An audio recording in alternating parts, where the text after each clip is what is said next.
Hay muchos pasajes evangélicos que están en la raíz y en el fundamento de las grandes verdades de nuestra fe. Cuando uno lee la doctrina de la Santa Iglesia Católica, lee los textos de las grandes afirmaciones dogmáticas de la Iglesia, encuentra siempre un fundamento escriturístico. Hay pasajes del Evangelio, de las cartas de los apóstoles y de la Escritura en general, que lógicamente, porque es sobre lo que se edifica las verdades fundamentales de la Iglesia, que es sobre la palabra de Dios, que esos textos están en el cimiento de esas afirmaciones dogmáticas. Estoy seguro que este pasaje evangélico no está en el fundamento de ningún dogma de la Iglesia Católica. Y sin embargo, es de una belleza y de una ternura que es verdaderamente sobrecogedor.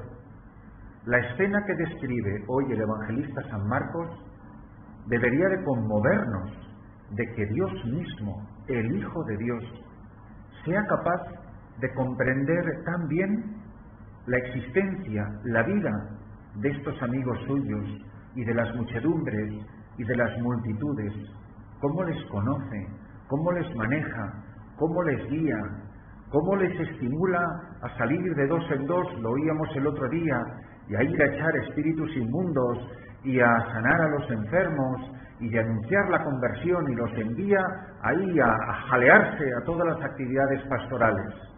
Bueno, pues hoy dice que vuelven, vienen de regreso. Los apóstoles volvieron a reunirse con Jesús. Estos eran alevines de apóstoles, eran incipientes. De hecho, todavía no ha ocurrido Pentecostés, no han recibido plenamente el misterio de la Pascua y el fruto de la Pascua, que es el Espíritu del Señor. Pero el Señor les está entrenando como si fueran seminaristas y los manda a hacer unos apostolados, a anunciar el reino, a expulsar los demonios, etc. Y ellos vuelven entusiasmados, como el que le cuenta a su maestro, pues que lo mejor que ellos han podido, pues han puesto en práctica lo que le vieron hacer a Jesús, y lo harían pues como ellos pudieran.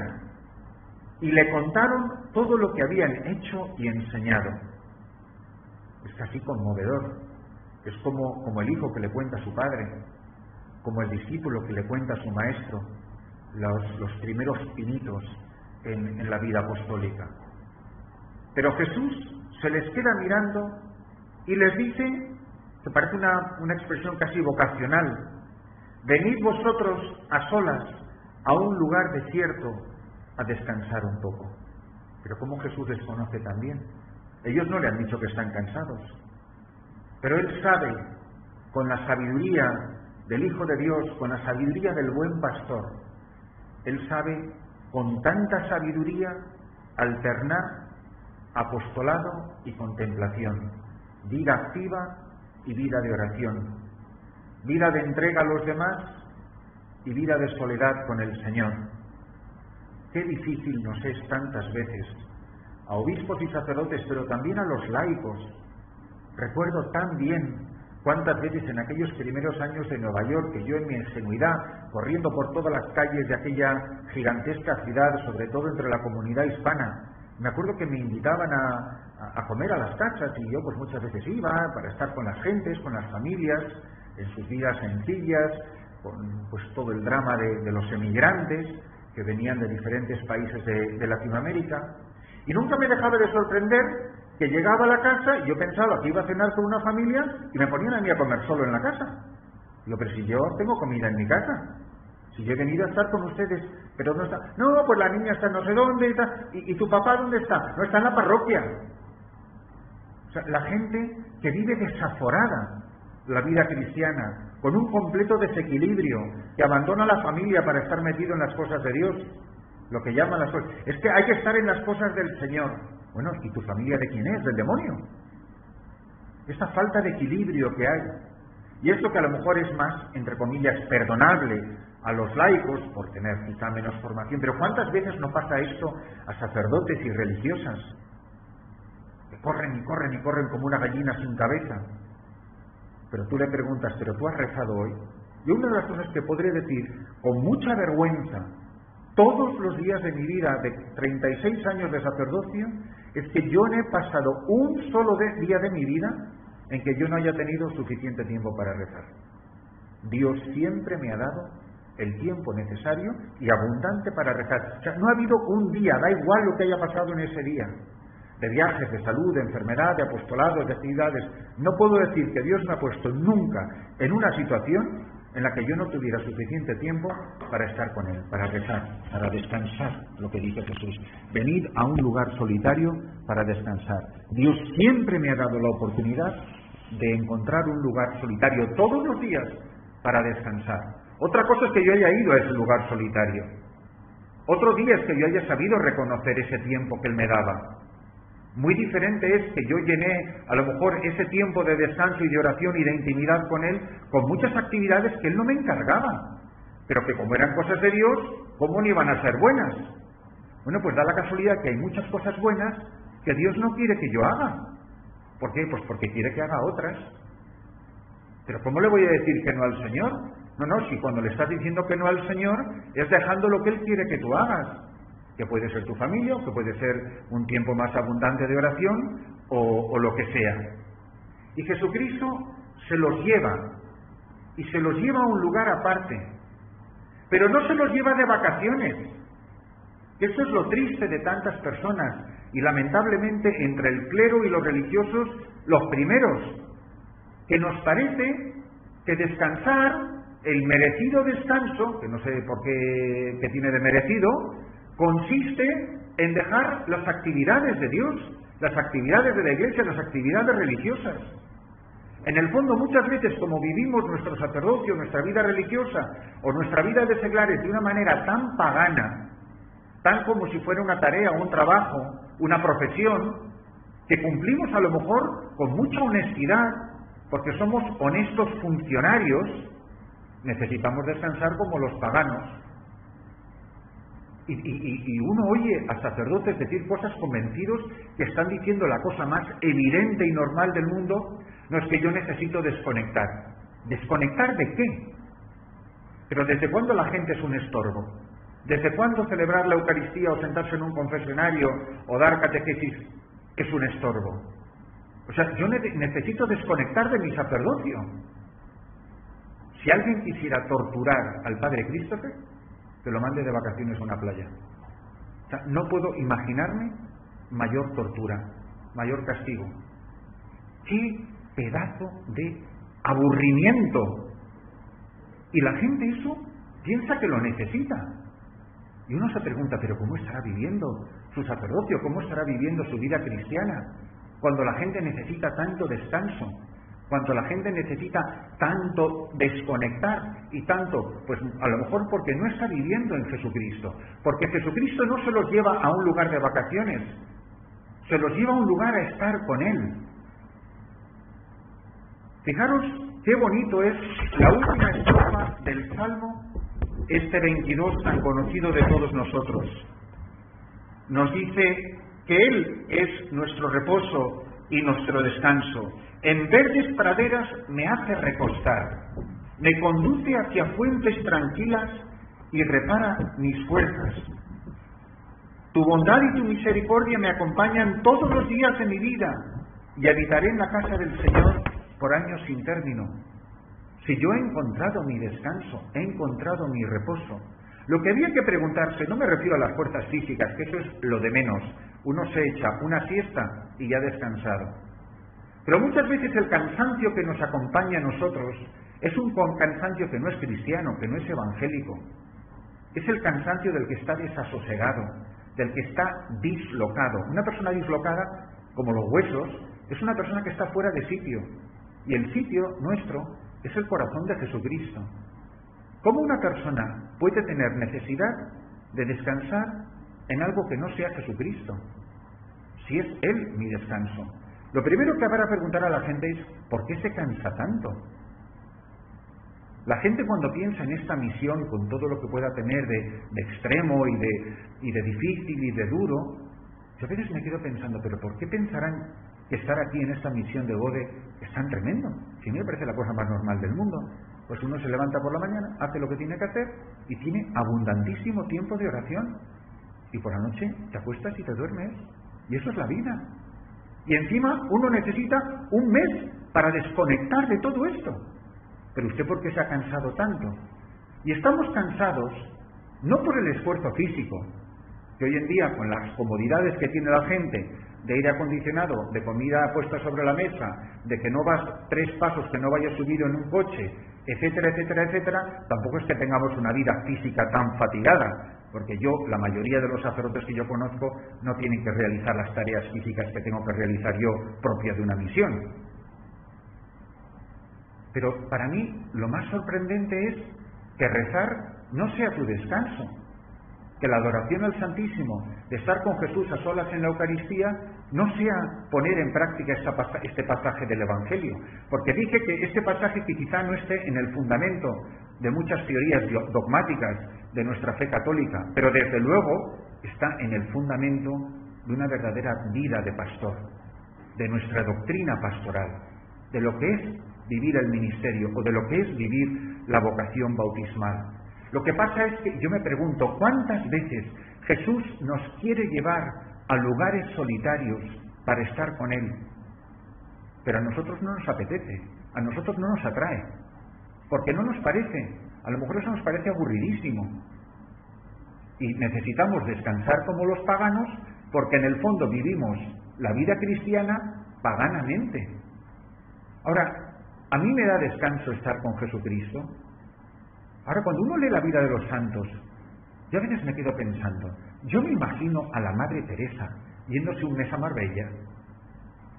Yo me imagino a la Madre Teresa yéndose en Semana Santa a esquiar. Yo me imagino a San Carlos Borromeo pasando los veraneos que pasan tantos sacerdotes que yo conozco y tantos obispos, que piensan que es merecidísimo. Es decir, cuelgan el sacerdocio, o como mucho los más beatos y piadosos, igual hacen algunos rezos y a lo mejor hasta celebran misa diaria, pero pare usted de contar, no me pida más sacerdocio durante ese mes. Pero yo me imagino a San Francisco Javier diciéndole a San Ignacio, oye, que ya sabes que en agosto, ya sabes, estoy de descanso. La pasión que tienen estos hombres y mujeres por llevar el Evangelio hasta los últimos rincones de la tierra, que solamente leer las biografías de estos hombres y mujeres, solo leerlo, es agotador. Que uno dice, pero ¿cómo este ser humano le da tiempo a hacer tantas cosas? Pues por una razón muy sencilla, porque no se cansa.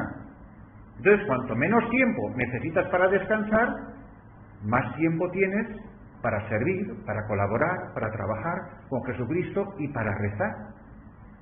Por eso, cada vez los santos, de vida activa sobre todo, duermen menos, trabajan más y rezan más. Cuando uno lee la vida del cura de Ars, lo que va viendo es una inversión en el uso del tiempo. En toda la primera temporada de la vida del cura de Ars, es un hombre que se dedica intensísimamente a la oración y un poco al apostolado. Total, para 200 almas que tenía en el pueblo, no creo que necesitara muchas horas de apostolado. Y salía a pasear, a visitar a los campesinos, a las familias, pero vamos, que es que en 10 minutos habéis dado 3 vueltas al pueblo. Pero estaba, y dice él en su biografía, o en sus escritos, los comentarios de los biógrafos, dice que celebraba la misa antes de amanecer y se quedaba en acción de gracias hasta mediodía.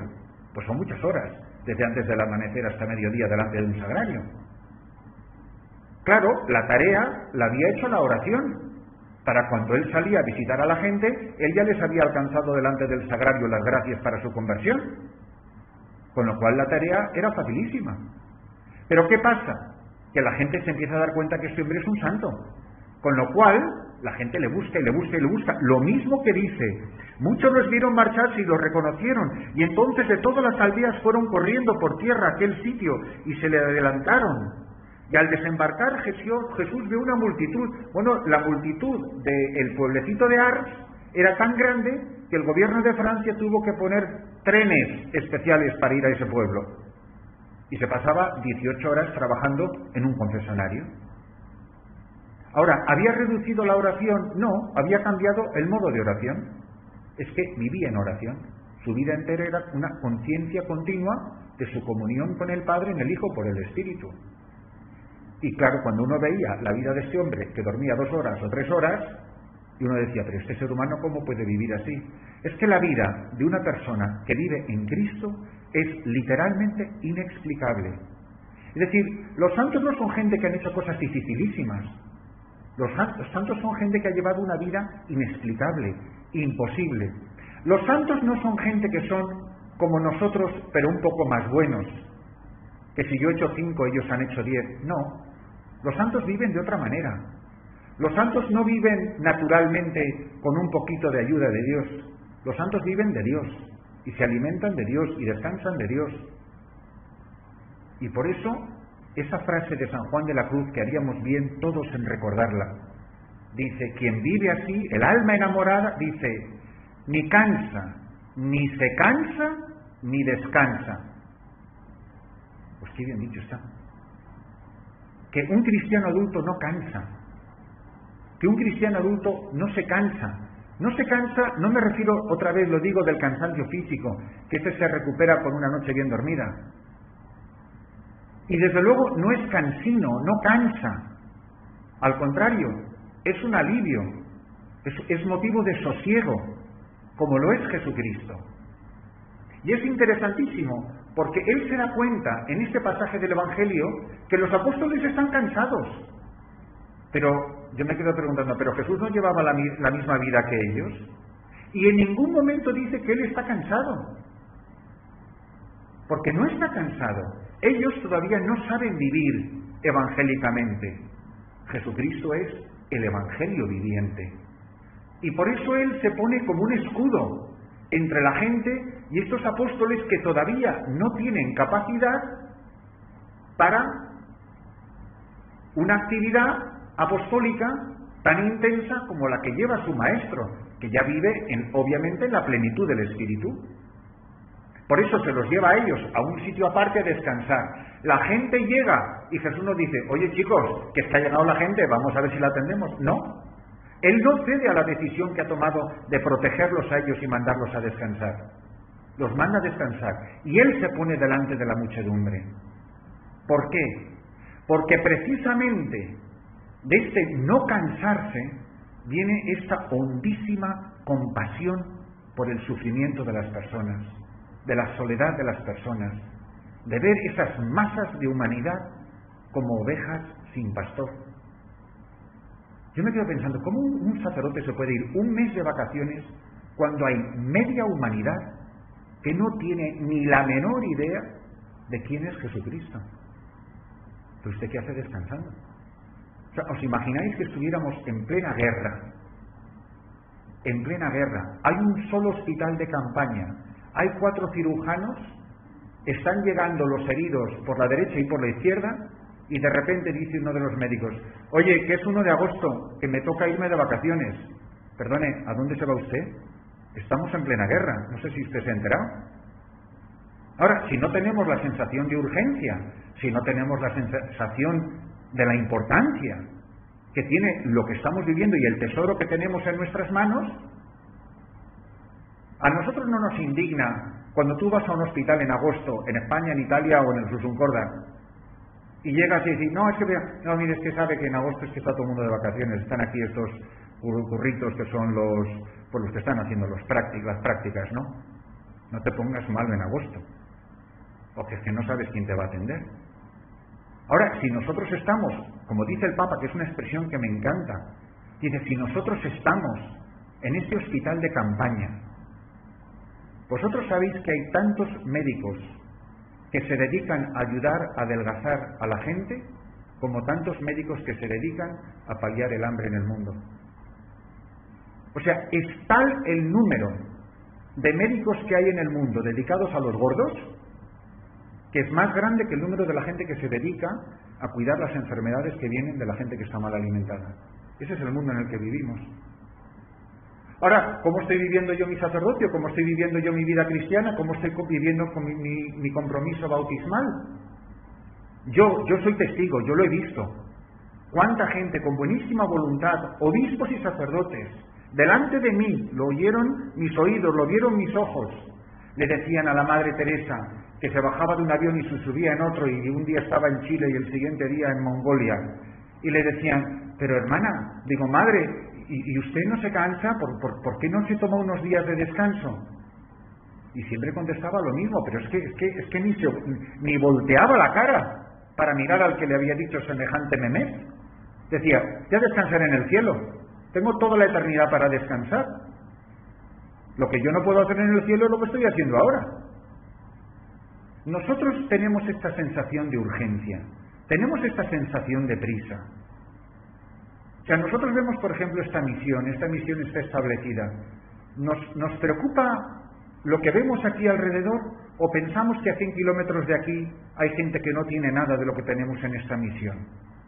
En esta misión somos 4 gatos y tenemos 3 agrarios. A 90 kilómetros de aquí nunca han escuchado la palabra Jesucristo. ¿Cómo? ¿Y a mí eso no me come por dentro? ¿A mí eso no me da desasosiego? ¿A mí eso no me da inquietud? Y dice, y con esto termino, que es tan bonito, dice que Jesús al desembarcar vio una multitud y se compadeció de ella, porque andaban como ovejas que no tienen pastor. Y se puso a enseñarles muchas cosas. La paciencia de Jesús, el amor que les tiene a las personas, a las gentes, que no las despacha con 4 frasecitas. No, dice que se tomó el tiempo con calma. Eso sí, los apóstoles a reposar, que son novatos, pero él a enseñarles muchas cosas. Cuanto mayor se va haciendo un sacerdote, cuanto mayor se va haciendo un cristiano, más le tiene que arder en el corazón el ansia por evangelizar, porque cuanto más uno va creciendo en la vida cristiana, en la vida espiritual, más capacidad tiene para trabajar más, cansándose menos. Por eso la gente joven necesita mucho más tiempo para dormir que la gente mayor, porque el joven se cansa mucho porque todo es novedad en su vida y le cuesta mucho incluso psicológicamente asimilar toda la novedad que la vida les está ofreciendo. Ahora, cuando una persona ya ha alcanzado en la vida cristiana velocidad de crucero, que tiene un equilibrio espiritual entre su apostolado y su vida de oración, a mí una de las cosas más radicales que me enseñaron en el seminario, que me lo enseñó por supuesto don José Rivera, es que yo, que me quería comer el mundo con patatas cuando estaba en primero de filosofía y quería hacer no sé cuántos apostolados, pues él me dijo pues que adelante, que lo hiciera. Entonces yo estaba encantado porque yo pensaba que don José pensaba que yo era un fenómeno. Y de repente me dice, como todavía no tienes mucha capacidad para rezar, vete a hacer apostolado. Claro, ahí me hundí, se me hundió los palos del sombrajo. Ahí me quedé hecho polvo. Dice, pero ¿cómo va a pensar don José que yo tengo tan poca vida espiritual? Tenía 17 o 18 años. Y de repente me dice, en primero de teología, pasan 3 años, y me dice, oye, ¿por qué no dejas las catequesis? Y yo iba a hacer apostolado al hospital de parapléjicos en Toledo. Iba a las misas con los enfermos, iba con el que soy obispo de Tarrasa, José Ángel Sainz, íntimo amigo mío. Íbamos a estar con los enfermos, a cantar en la misa, a ayudarles. Y en todo el último periodo del seminario yo no hice apostolado ninguno. Y justo iba a misa con don José, dije, varios años fui, que era yo casi el único que iba, los domingos, y lo demás, que terminaba la misa, de 10 a 2 de la tarde, me dijo, pues ahora vete a rezar. Bueno, supongo que él pensaría que en esos 2 o 3 años pues yo habría crecido un poquito en vida de oración, y me fue quitando el apostolado. Entonces, ¿cómo tenemos planteada la vida, seglares, religiosos? Porque yo lo que veo a mi alrededor es o gente bastante perezosilla, que se cuida bastante bien y que hace bastante poco y que desde luego de infarto de miocardio no va a morir. Y luego veo otro grupo gigantesco de personas que le ves que se matan a trabajar, pero es que es trabajar y trabajar y trabajar, que es un gran trabajador. Pero pregúntale a los feligreses si alguna vez han visto a ese gran trabajador pasar 10 minutos de rodillas delante de un sagrario. Preguntarle a vuestros feligreses si han visto a sus párrocos rezar. ¿Rezar? Vamos, que si alguien estará alguna vez en la iglesia, serán los curas, ¿no? Pues no, muchas veces te encuentras, o siempre te encuentras, seglares rezando delante del sagrario, Pues yo creo que muy pocas veces se ven a los sacerdotes rezando delante de sus sagrarios. Y a lo mejor son trabajadores incansables. Claro, eso sí, luego necesitan el mes de vacaciones. Pues ¿por qué? Porque han trabajado ellos. No ha sido Jesucristo viviendo en ellos el que los mueve, lo que los estimula. Pues yo creo que este Evangelio nos debería de cuestionarnos. ¿Cómo estamos viviendo la vida cristiana? ¿Cómo nos dejamos mover por el Espíritu de Jesús? ¿Por qué me canso tanto? ¿Dónde encuentro mi reposo? ¿Por qué estoy tan dividido psicológicamente, emocionalmente, existencialmente? Y al contrario, debería de mirar el testimonio de los santos, que son los que nos enseñan a vivir este pasaje del Evangelio con esta sabiduría. A lo mejor yo, sacerdote, debería de proteger a muchos de mis seglares que están sobretrabajados y subrezados. Pero es que a lo mejor el que está sobretrabajado y subrezado soy yo. Y esto no va a producir fruto en la Iglesia. Hay mucha gente que ha trabajado muchísimo en la Iglesia, pero solo los verdaderos santos, los verdaderos evangelizadores, los verdaderos apóstoles son los que han dado el fruto.